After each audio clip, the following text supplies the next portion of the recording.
Hi everyone. Oh gosh, it's like, I don't even know, 7:30 now. I've been up since 4 a.m.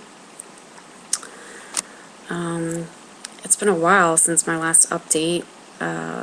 Sorry, I've been MIA for a while. There has been so much going on. I think last time I checked in, I was still on IV, and I was talking about my husband and I wanting to have children, and that we were going to be doing this via surrogate, which is using a surrogate to carry the baby for us. It was a decision that we made. Well, it was a hard decision that we made, I should say. Over a little over, I guess it's been almost like a year and a half now that we started talking about, wanting to start a family. We've been married 5 years now, and we were ready, but, my health kept getting in the way, and, money kept getting in the way, and a lot of stuff. So, I was getting better on AV, and I was starting to feel like, there was a light at the end of the tunnel. So I really want to be a mom. I'm 33 years old, and I'm ready. So, there's just been so much going on with that. Where my health is right now, I officially got off the antibiotics for that second time in October. And that was, I believe, April. I had started that of last April of last year, and I got off a couple days right before Halloween. And basic reasons for getting off was it didn't seem to really be doing the job anymore. I was on Restefan, and it just wasn't working as well anymore. My doctor does a lot of the homeopathic along with, IV or antibiotics, oral antibiotics, depending on, what's going on with your body, co-infections, things like that. To explain co-infections, it's an infection that the tick that basically essentially had me carried. There are many different ones. There's Bartonella, Babesia, Ehrlichia, Mycoplasma. There's too many to count, but people don't realize that one little tick can actually carry. There's several strains of each, even co-infection too, for some, that is. So it can be really difficult to diagnose. Took a long time for me. So it's been a really long road. I've been doing this treatment since 2004. It seems like forever, and it seems like there's never going to be an end to it. I try to be strong with my faith, and having a supportive family really helps, and a really supportive husband helps. I'm extremely close with my family. We're very tight. My mom and my sister are like my best friends. I see them as friends, but I also see them, as a sister and mother, but I really don't know what I'd do without them in my life. They've got me through a lot of stuff with being ill over the years. So anyway, I'm rambling on. I'm sorry. I'm just lack of sleep. I'm so tired. I couldn't sleep. I had so much pain and headaches and stuff. I was off an antibiotic for a while, actually off IV when I was actually doing pretty good with the new treatment. She was just doing homeopathic, and I was doing well, and it was the first time I was off antibiotic, and I'd probably say almost like 5-6 years, for at least that long span of time. So it was a really good run, but I kind of started to feel some symptoms coming back in January. It was really slow, and it's been slow. During this time where we were at with the whole baby process, we had already, been talking to my aunt for a really long time. She had said that she wanted to do this for us. She's an aunt through marriage, not blood, so we're really blessed. She offered to carry the baby, and it would genetically be in my husband and mine. It's fairly a easy process in itself of, how quickly it can happen. It's the long process is the legal end of it, and everything else that goes along with it. You have to go to a counselor, what they call a surrogate counselor. My husband and I had to go. My aunt had to get tested psychologically to be approved to move forward with this. Her husband had to go. We had to have a group session, and they had their own couple session, and you know, so that was typically it. We have a lawyer, everything else. Financially, you know, we've been really strapped because we live off of one income. So, yeah, you're probably wondering how the heck can these people afford this? Because IVF is not cheap. We're really blessed that, you know, my parents have offered to help out with this financially. At first, we were shocked when they came to us and said this is something they wanted to help with. And of course, we said no right away. It took a bit of convincing from them to allow them to do something like this for us and give us such a gift. But, you know, they had said they wanted grandchildren too, and so I guess in their eyes we could understand because we wanted a child just as bad as they wanted a grandchild. So anyway, it's been a very long road so far. We've had a couple roadblocks. My aunt had some issues with some fibroids going on. She has had officially now 3 surgeries. One was needed, but the last 2 she had to do for us. So, you know, she's really been through a lot. It's been a tough year between my health and then, you know, her having these fibroids. We just felt like the whole baby stuff wasn't going to get where we needed it to be, just because it seemed like there was one thing after another that was kind of stopping it from happening. And things seemed to be moving pretty quickly over December. We had gotten everything done, gotten approval. Contract's been drawn up.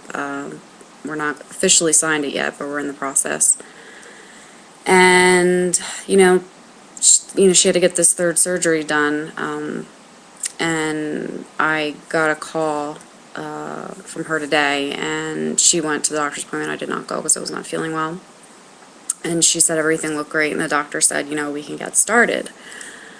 Problem is, like I said, I have been slowly starting to feel symptoms. And, you know, I am one of these people that I go out and I have fun with my friends despite my pain, which sometimes I do think is a negative because I think a lot of people with Lyme do this. We try to overcome the pain and try to be these strong people and put on this exterior for the ones we love, because I think in some aspect we're afraid of losing those people.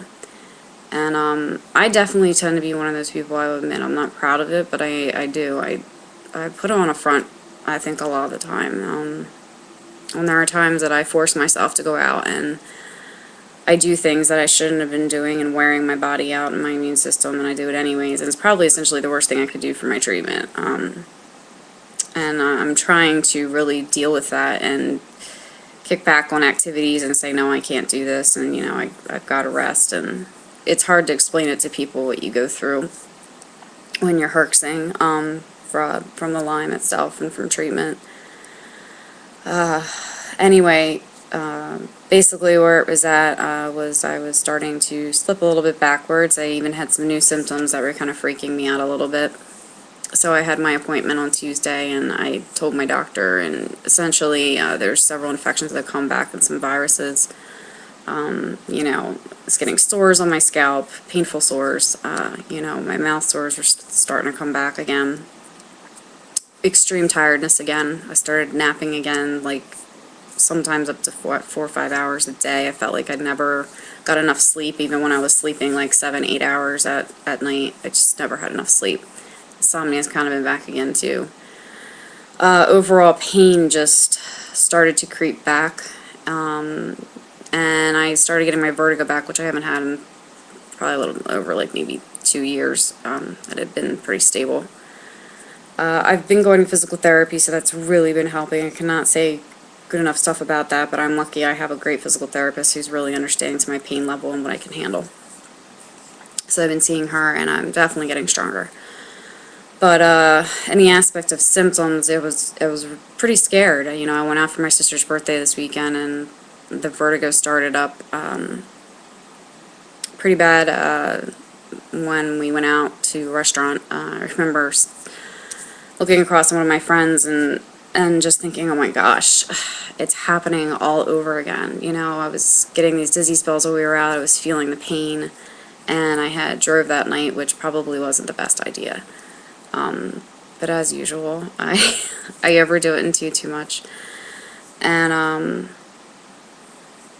so yeah, I had a bad feeling. It was creeping up on me, and every time my mom asked, I said I was fine and, you know, I'm doing well, which essentially I am compared to where I was, but the symptoms coming back I knew wasn't a good thing. So when I saw my doctor on Tuesday, my mom would come over to check on me. I had an extremely rough week. This week was not only emotionally hard, but it was really physically hard, because I've kind of felt kind of trapped again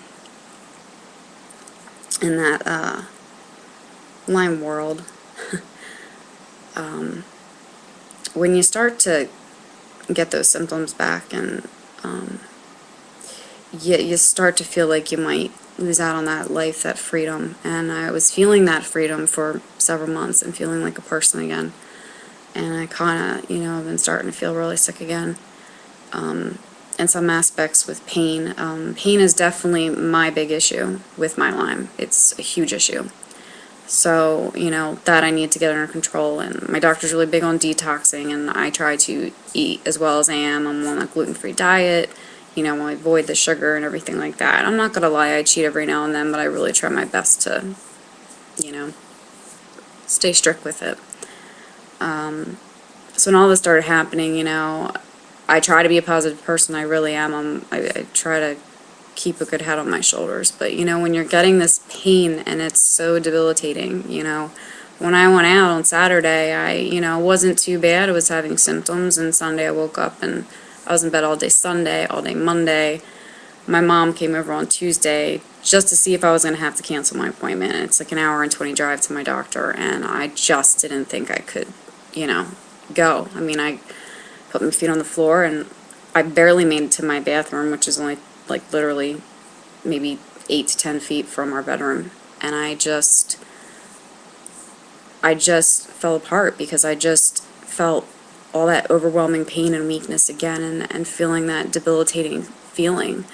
And, you know, my mom came over, and it's so hard on my family, especially my parents. You know, I know it's hard on my sister. She covers it up for a while, but I know it's hard on her too. But with my parents, it's tough, and I know watching your child, no matter how old they are, being sick and giving up a lot, you know, during my lifetime, that I, not by choice, you know, just due to the disease. I know it's really hard on them, and seeing me take 10 steps forward and 10 steps back is just the absolute worst for them. And, you know, I felt awful. My mom was really worried about me on Tuesday, and that makes it harder, because I don't like to see her worrying. And, so anyway, when we went to the appointment, you know, she said we were going to change everything around and start me back on an antibiotic again, which I wasn't thrilled about, but, you know it's what I have to do. I started on Tuesday, and I've already felt the effects in the past couple of days, just the headaches and things like that, and sweating I'm getting again. So I know it's definitely doing something, and even just not being able to sleep tonight, and having the severe head and neck pain again, and leg pain, and feeling like both my ankles are sprained. You know, I know it's doing something.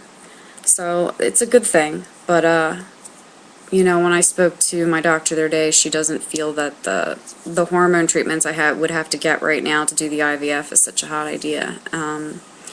So I have to make a decision, and I feel like it's the hardest decision in the world right now, because there's, you know, always that chance that my aunt's fibroid's going to grow back, and the whole point of us doing transfer and implantation is for that cavity of her uterus to be completely clear, and the fibroid would be sharing the same blood supply as the embryo, which, you know, is essentially going to cause a miscarriage, so that's why they had removed it. And as much as everything looks good, I just was in a frazzle today when she called. I should be happy and I should be ecstatic that things are well with her, but I'm so, like, angry. because I feel like, I'm always taking 2 steps forward with everything in my life and then always 2 steps back. Something's always getting